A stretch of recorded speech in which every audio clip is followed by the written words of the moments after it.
kaluluwa ni Maricel, alay ng pamilya Alpuente, para sa lahat ng kaluluwa sa purgatorio, alay ng pamilya Hardin, at ng ni Edeline Nepomuceno. Maraming salamat po.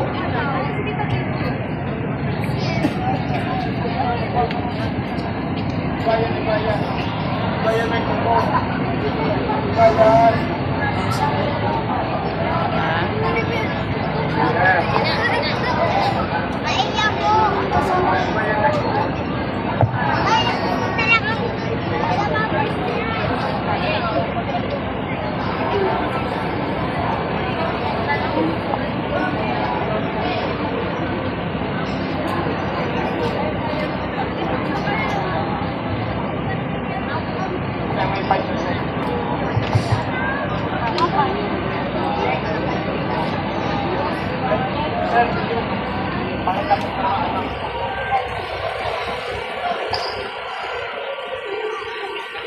Ay, bebe. Ay, bebe.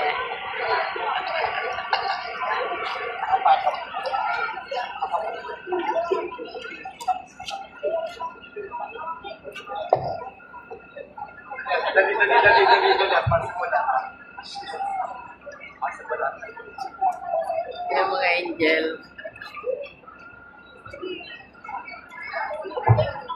Oh, kaya mo, Be. Be. Wakat mo.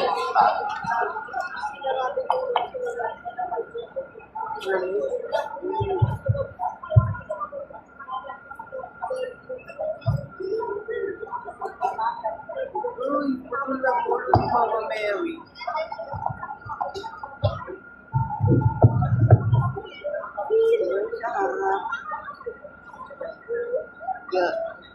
Sa harap. Ha?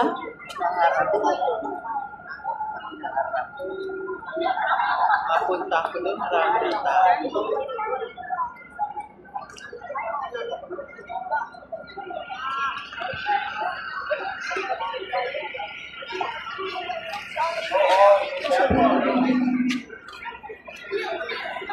Ayan. Ayan ang mga imahin. Oh. Magandang umaga po ulit. Meron pa bang mga bata na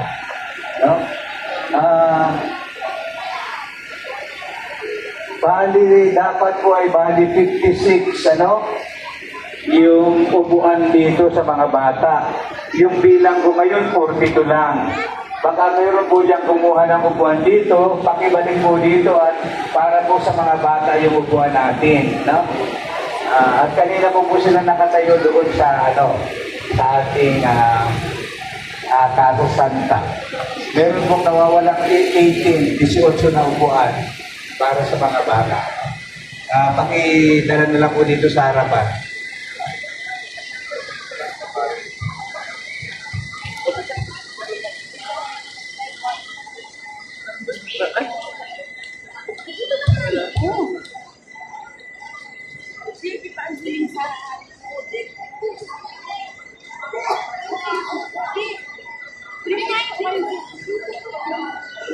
So, wag po kayong mahiya na isauli yung upuan dito sa harapan, Kawawa naman yung mga bata.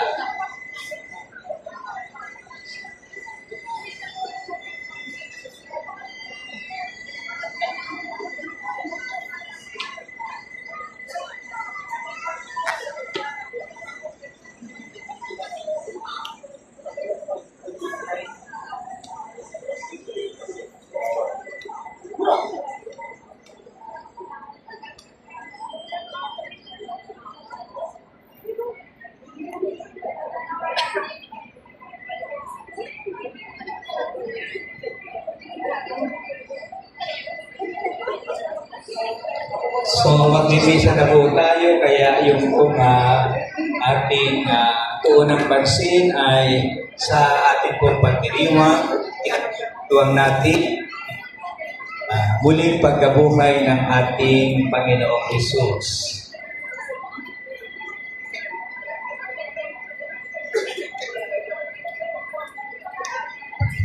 Magandang umaga po muli sa inyong lahat. Ipagdiriwang po natin ngayon ang linggo ng Pasko ng muling pagkabuhay. Ang tagapagdiwang sa misa natin ngayon ay si Reverendo Padre Francisco Gan Jr. Magsitayo.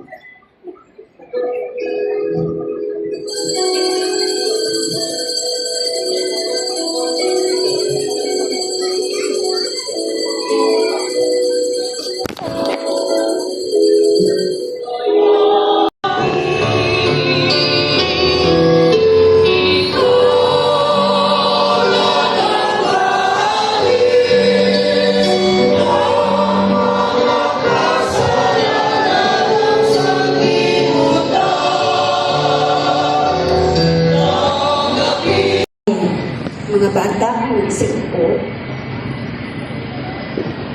Ang liturhiya ng salita ng Diyos. Ang muling pagkabuhay ni Jesus, ang puso ng kerigma ng mga unang Kristiyano.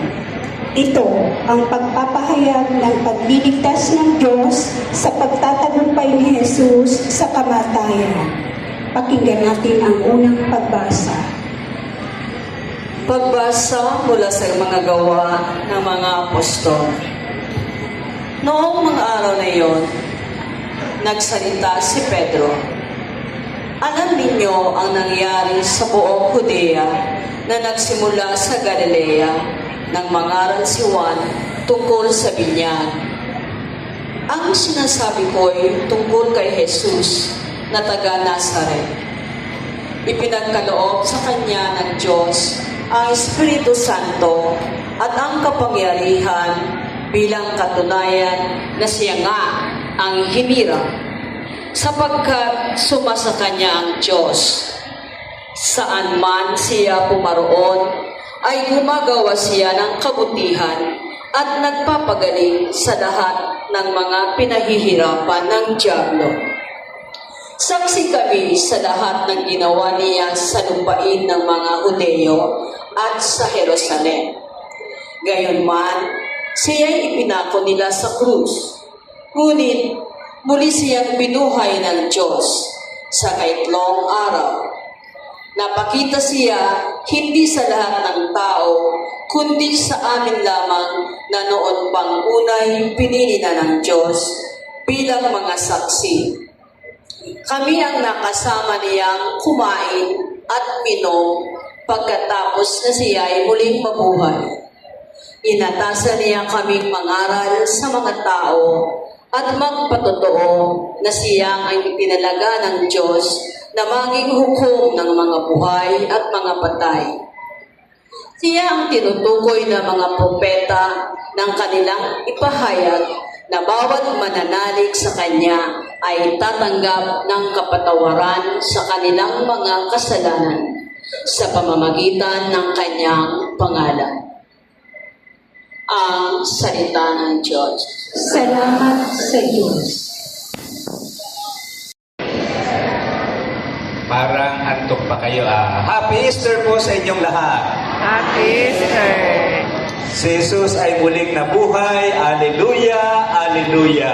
Kaya batiin natin ang ating mga katabi ng Happy Easter. Kaya sa mga pagbasa natin, sabi, bagong nilalang, madilim-dilim pa. Katulad nito, si Maria Magdalena ay pumunta na sa libingan. Hindi para hanapin na si Jesus ay nabuhay. No? Kundi para gawin yung bagay na hindi nila nagawa nung nagmamadaling ilibing si Jesus. No? Kaya may dala nung pangpunas na mga langis para i-anoint yung katawan na patay. Kaya lang, hindi ganun ang nadatnan. Ano ang dadatnan? Wala na.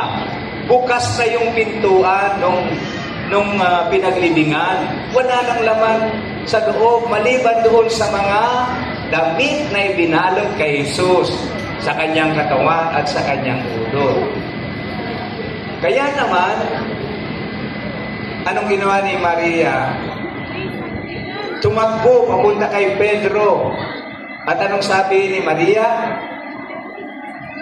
Anong sabi? Anong sabi? Nagmarites kaagad si Maria Magdalena. Tanungin nyo nga ang katabi nyo kung marites siya. Ha? Ano, marites ka ba? Bakit biro mo? Wala naman siyang nakita. Bukas lang ang sabi niya, ninakaw ang Panginoon, ang Panginoon. Mga marites dito, ha? Kaya, mga marites dyan, ha? Hindi ganon, ano? Kaya naman, dahil sa pagmamarites na ito, yung dalawa naman, si Pedro at ang minamahal na alagad, si Juan, pumunta sa libingan. Nakita nila. Nakita nila, walang laman. Mga kapatid, ang tagkong ito ay isang tanda ng pagpapahayag na merong naganap na hindi inaasahan. At ano yung hindi inaasahan yun? Naniwala si Juan. Ano yung kanyang natotoo yung sinabi ni Jesus nung siya ay nabubuhay pa. Ilang ulit niyang sinabi, papahirapan ako, isasakdal, ipapapatay, subalit sa ikatlong araw ay mabubuhay ulit. Naniwala si Juan, merong pangyayari na hindi inaasahan. Katulad ng pagkapanganak ni Jesus na hindi inaasahan, ganon din ang kanyang muling pagkabuhay.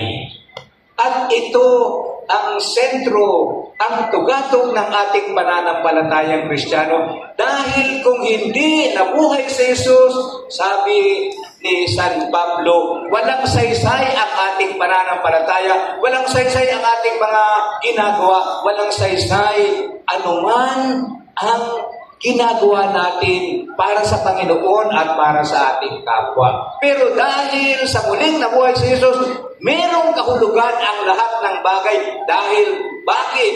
Dahil naging bago akong nilalang dahil kay Kristo. At ito yung araw na papanibaguhin po natin, yung sasariwain natin yung ating mga pangako sa binyag.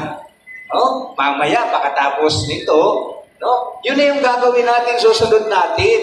Kaya, sana magkaroon ng pagbabago sa ating buhay. Sana magkaroon ng katuparan, yung minimithi ni Jesus, na yung kanyang pagmamahal, yung kanyang awa, ay hindi po namamatay. God's love cannot be killed. God's love cannot be put into the tomb. At yun yung totoo. Na yung pagmamahal, kaya nga, di ba, minsan sinasabi natin sa mga magsing-inrog, kahit anya harangan pa yan ng sibat, pagtotoo yung kanyang pagmamahal, gagawin niya ang lahat para sa kanyang minamahal. Lalong-lalo na si Jesus para sa atin. At kaya nga, ganito rin tayo. Tanong mo nga, yung katabi mo, mahal mo talaga si Jesus? Bakit tayo yung tabihin? Kaya kasi tayo, nandito tayo ngayon. Nandito tayo ngayon. O sino kaya yung nasa simbahan sa darating na linggo na ipagdiriwang ang divine mercy? Sa linggo, banal na awa na Jesus ang ipagdiriwang natin. At alalahanin po natin, tayo ay nagsisimula sa isang panahon. Ano yung panahon? Panahon ng muling pagkabuhay. Easter season. At ang Easter season, yung panahon ito, ay magtatagal ng 50 araw. Kaya sa loob ng 50 araw na yan, makikita natin ang Sirio Pascual, ang Paschal Candle ng tanda na si Jesus ay muling nabuhay, na si Jesus ang liwanag ng ating buhay. Magliliwanag na bagong araw, simula ng pagpapanibago sa ating sarili dahil muling nabuhay si Jesus. Kaya naman, sa pagdiriwang natin ang araw na ito, lagi nating alalahanin na ang pagmamahal ni Jesus ay hindi mamamatay. Ang pagmamahal ni Jesus ay hindi mananatili sa libingan, kundi ang pagmamahal ni Jesus para sa atin ay buhay. Nandito siya, kasama natin. Si Jesus ay muling nabuhay. Alleluia, Alleluia. Kaya ang ating awit ay, ito ang araw na ginawa ng Panginoon, tayo'y magsaya at magala. Bakit mukha kayong Biyernes Santo?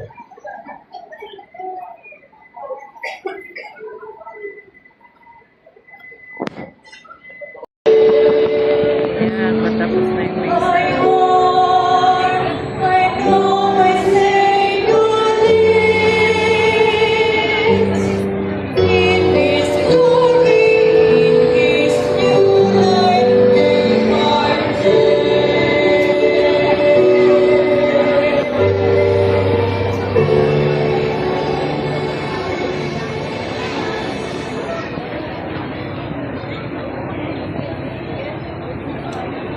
Manalangin tayo.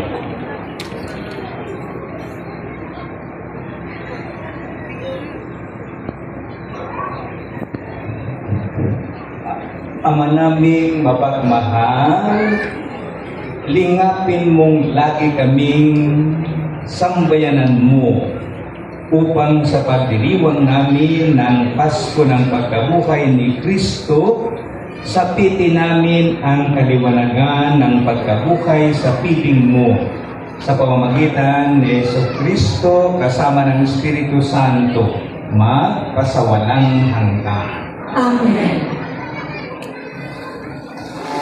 Ayon po sa ating